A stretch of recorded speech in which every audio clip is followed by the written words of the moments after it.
ضروریات کا پیر جو ہے نا یہ کوئی بات کہ کوئی ضرورت پوری کرنے والا آپ طرف سے ہوتا ہے. بادشاہ کبھی مرید ہو جانے کسی کا تو وہ اس کے مداد میں مرید ہو جاتے ہیں, سارا عملہ مرید ہو جاتا. ایوب اگر کسی کا مرحوم مرید تھا تو اس کے سارے عملہ بھی مطلب اس کا مرید ہو گیا. پیشنٹ ریاض اس کا مرید ہو جائے گا, باقی لوگ بھی چل جائیں گے. سنا آپ کے پاس پیشنٹ درخواست بھی دے دیں گے پیر صاحب کو, پیر صاحب والے درخواست چلاتے جائیں گے. یہ نہیں ہے.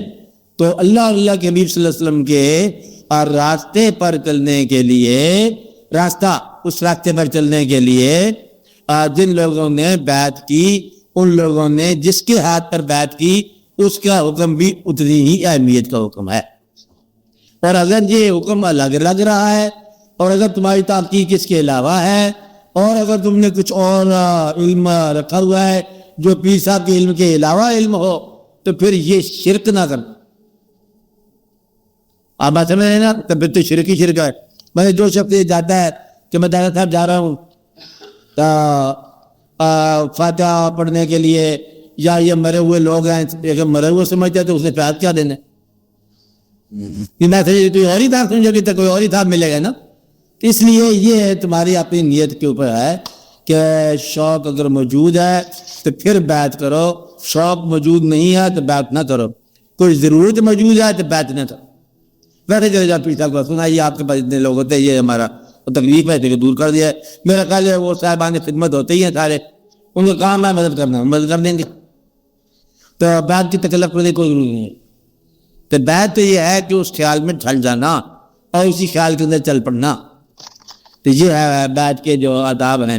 باقی آداب ہم نے جس کام کے لیے بیعت کیا وہ کام صرف عرفان میں ہوگا, اس کے علاوہ بیعت کی بات نہیں ہے. اس کے علاوہ باقی ضروریات کی بیعت جو ہے نا وہ انی نفی ہے اور انی فانی ہے. اب آپ نفی اس بات کو ذرا غور کر لو نا کہ لا اور الہ دو ہی باتیں ہیں نا, تو ایک نفی ایک اس بات. اور نفی کا مطلب یہ ہے کہ جو چیز آپ نے نفی کرنی ہے, جس کو ہر مادی چیز, ہر چیز سمجھ آنے والی ہے, اس کو آپ چھوڑ دینا.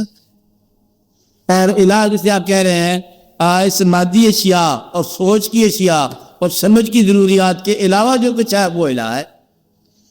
الہ جو ہے آپ کی سمجھ سے آگے ایک نام ہے الہ, سمجھ تک سارا الہ ہے. بالکل یاد رکھ لو نا, آپ کی سمجھ تک, آپ کی سوچ تک, آپ کے واقعات تک یہ کیا ہے, سارا الہ. اور اس کے آگے جو کچھ ہے وہ الہ. تو جو کچھ آپ حاصل کرتے جاؤ اس کو چھوڑتے جاؤ اگر, تو پھر یہ سمجھ ٹھیک ہو جاتا ہے, شروع ہو جاتا ہے. جو کچھ حاصل کرتے جائے یہ سارے فانی ہے. بچے فانی, اولاد فانی, پیسہ فانی, ہم فانی, یہ جہان فانی, یہ مکان فانی, سب فانی. اور پھر الہ فانی کیا ہے, وہ جو آگے ہے. ان کو آپ جو کچھ حاصل ہے چھوڑنے کی فکر کرو, اسے نکل کے دیکھو, تو پھر یہ فانی چھوڑ دیا تو جو آپ کو حاصل سے شوق بنے گا وہ الہ فانی, تو وہ ہے الہ. تو پیر کا کام یہ ہے کہ آپ کو دنیاوی آرزوؤں سے نجات دے دے, پوری کر کے نہ ترک کروا کے. پوری کر کے نوکر ہے تمہارے باپ کا کہ وہ پوری کرتا جائے, نہیں بات نہیں. تو چھوڑ اس کو کاسا گدا, کدے ہی دو چار آرزویں توڑ تو کاسا گدائی وہاں باندھ دو, نہیں بات نہیں. تو پھر وہ لے کے آگے چل پڑے.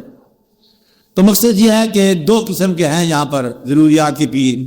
ایک وہ جو آپ کی خواہشات پوری کرتا ہے, تو وہ خواہشات کا پیر جو ہے نا آپ کے لیے اللہ اور اللہ کے رسول والی بات نہیں ہے. اور جو آپ کو خواہش سے نجات دلا دے اور اللہ کی طرف رجوع کرا دے اور اللہ کے حبیب صلی اللہ علیہ وسلم کی طرف رجوع کرا دے, اور اس کا عقیدہ ماننا جو ہے نا باطل.